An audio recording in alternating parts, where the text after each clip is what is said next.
Emerging Threats Hub. Software is eating the battlefield.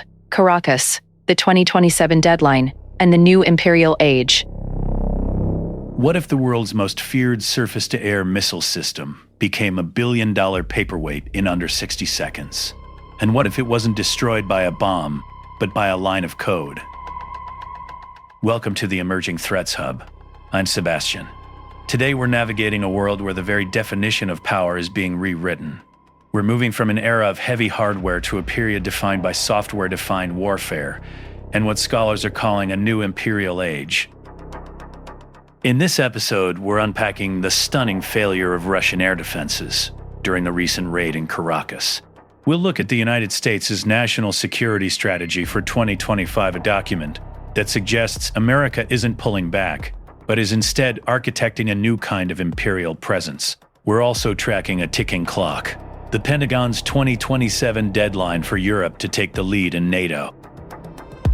From the drone wall rising across the Baltics to the shadow fleets haunting our oceans, we're connecting the dots. We aren't just here to talk about threats. We're here to understand the ideas behind them so we can map out a path toward a more stable, principled peace. The Caracas strike and the software revolution. Let's start in Venezuela. Recently, UN Special Operations conducted a raid in Caracas. On paper, this should have been a high-casualty, high-risk mission. Venezuela is protected by the Russian-made S-300VM, one of the most sophisticated integrated air defense systems in the world. But when the moment came, the S-300VM didn't fire a single shot.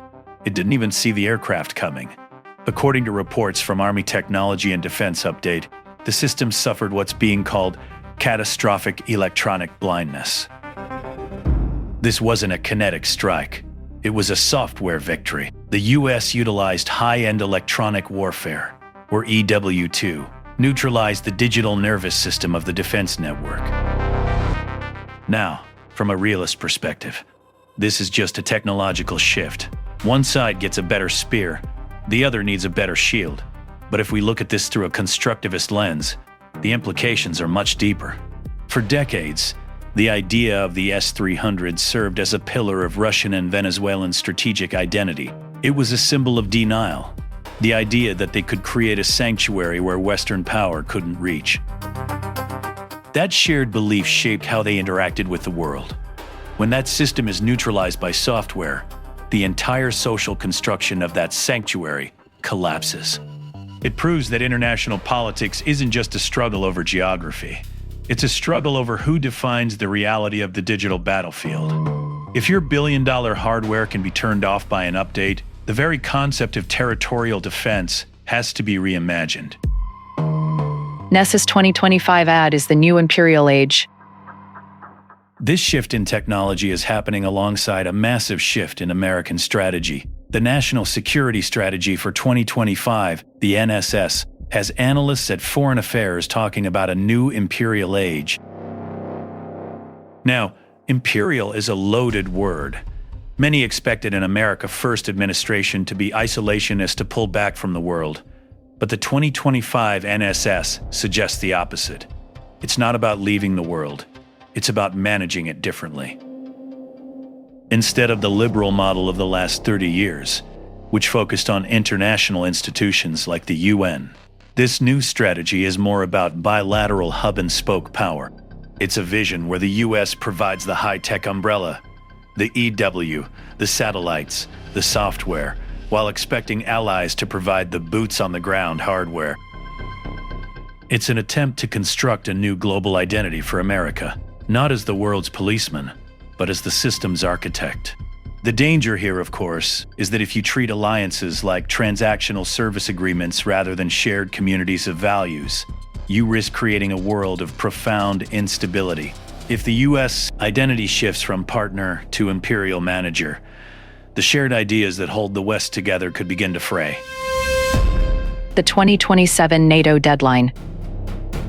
This brings us to Europe, and a date everyone in Brussels is currently sweating: 2027. According to sources at Euractiv and the Small Wars Journal, the Pentagon has delivered a blunt ultimatum. By 2027, Europe must be able to lead the bulk of conventional NATO operations. The US is signaling that its focus is pivoting toward China, and Europe can no longer rely on the American backbone for its day-to-day security. This has triggered a crisis of identity. For 70 years, European security was synonymous with US protection. Now Europe has to construct a new identity as a sovereign military power. But it's not going well. The FCAS, the Future Combat Air System, a project between Germany, France, and Spain, has been indefinitely postponed. Why? Because of industrial rivalries. This is where realism fails us. A realist would say, Europe faces a threat from Russia, therefore they will naturally unite to build a fighter jet. But they aren't. Constructivism explains why. National identities in Europe are still stronger than a unified European identity. Germany wants to protect its engineering jobs. France wants to maintain its strategic autonomy. These ideas are preventing the material reality of a common defense. However, we are seeing movement elsewhere. The drone wall. Norway, Poland, and the Baltic states are currently building a coordinated UAS-UMEN aerial system barrier. This is a fascinating example of how a shared sense of vulnerability is creating a new regional identity. It's a solution-oriented project that uses relatively cheap tech to create a collective sense of safety. It's an architecture of stability built from the bottom up, rather than the top down. Algorithmic fratricide. But as we lean into software, we encounter a new, more silent threat. The Small Wars Journal recently highlighted a concept called algorithmic fratricide. As we integrate AI into battlefield targeting, we are introducing bias into the kill chain. AI models are trained on data. If that data is flawed, or if the AI interprets a civilian tractor as a mobile missile launcher because of a specific pixel pattern, the result is tragedy. This isn't just a technical glitch. It's a humanitarian crisis waiting to happen. If we move toward autonomous warfare to match the speed of our adversaries, we are essentially delegating the moral weight of international law to a black box algorithm.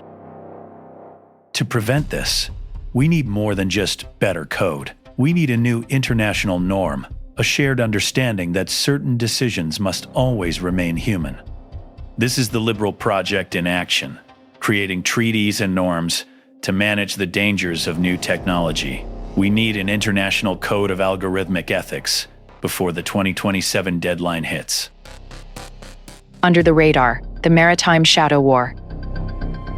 And now, time to go under the radar. This week we're looking at a story that hasn't dominated the headlines, but could redraw the rules of the sea, the battle against the Shadow Fleet. Right now, thousands of aging, stateless tankers are roaming the oceans carrying sanctioned Russian oil. These ships often turn off their transponders and have opaque ownership. According to RUSI, the UK and the EU are beginning to reinterpret maritime law to seize these vessels. This is a massive departure from the 1982 UN Convention on the Law of the Sea, which traditionally prioritizes freedom of navigation. By seizing these tankers, the West is effectively saying, your right to use the sea is conditional on your adherence to international norms. We are witnessing the social construction of a conditional ocean. This matters because it's not just about oil. It's about the undersea cables that carry 99% of global data. If we move into a gray zone where tankers can be seized and cables can be accidentally cut by anchors, the global economy becomes incredibly fragile. The solution here isn't just more naval patrols.